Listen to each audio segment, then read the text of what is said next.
We're just over 7 minutes before landing to wrap up a year-long mission for Mark Vande Hei and Pyotr Dubirov, and 176 days in space for Anton Shkaplerov.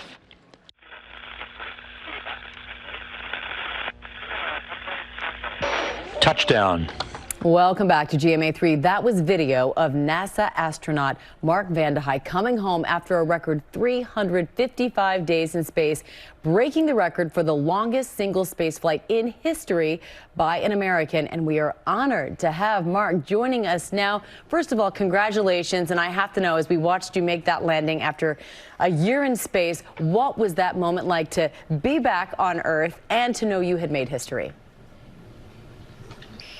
Wow, thanks, Amy. It was quite an honor to be put in that position, to be able to provide that service to help us not just accomplish science objectives for all of humanity, but to get a better feel for how to help people stay healthy as we get ready to travel further away from the planet.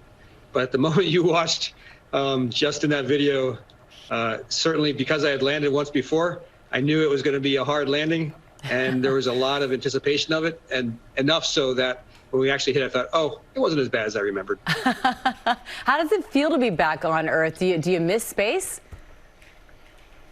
It was a very abrupt change from living with 6 other people all day, working with them all day, and then suddenly not having any contact with them. In fact, I still need to email them to catch up with how they're doing. Yeah.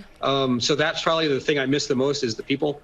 But honestly, one of the things I missed the most about being in space was the people I couldn't interact with on the ground. So it's been really nice seeing my wife and family members.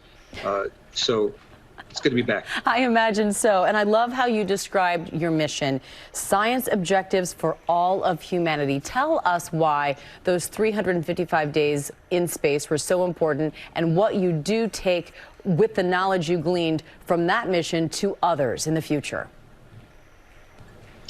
Well, like I mentioned, the length of the stay is something that's important for future human exploration. But any given day up there, we're doing there's 60 to 100 experiments happening with or without the astronauts' interaction.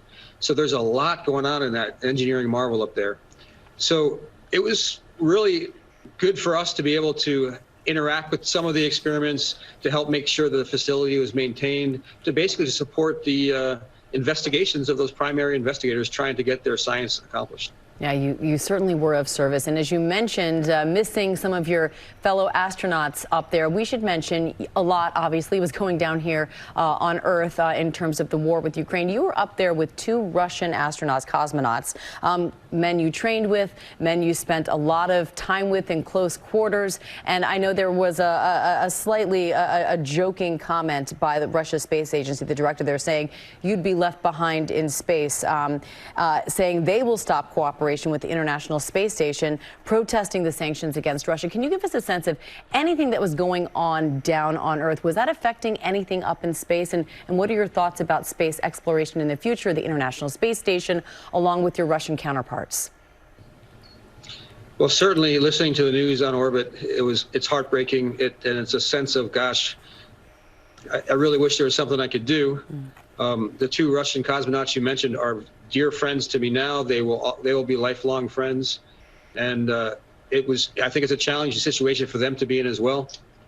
But by and large, our day-to-day interactions didn't change. We had a mission to do that kept us very busy, and we tried to stay focused on that. Yeah, you were joined together on the mission. And speaking of your day-to-day activities, I'm a big runner. I understand you were a big runner up in space as well on a treadmill. Tell me how that worked and what your exercise regime was like to try and make sure you were going to be fit to be back down on Earth with all of that weightlessness.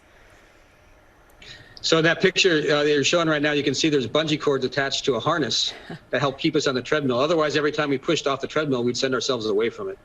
So you can adjust the amount. It's kind of nice. One time I got on there and only put about 70 pounds of force, and I could run a lot faster as a 70-pound person than I can as the weight I am right now.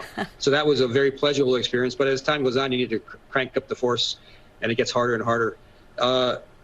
I liked doing a lot of 30-second sprints with a 15-second break.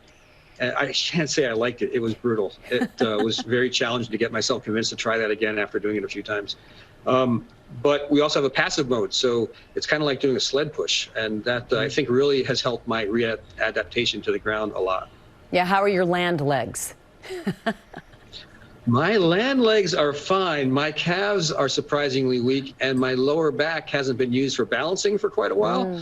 So bending over to tie my shoes always gets my attention. Wow. Well, again, congratulations, and we really applaud that dedication. And of course, thank you for your service. NASA astronaut Mark Vande Hei, thank you for being with us today. We appreciate it. Thanks for the conversation, Amy. Well, hey there, GMA fans. Robin Roberts here. Thanks for checking out our YouTube channel. Lots of great stuff here. So go on, click the subscribe button right over here to get more of awesome videos and content from GMA every day, anytime. We thank you for watching, and we'll see you in the morning on GMA.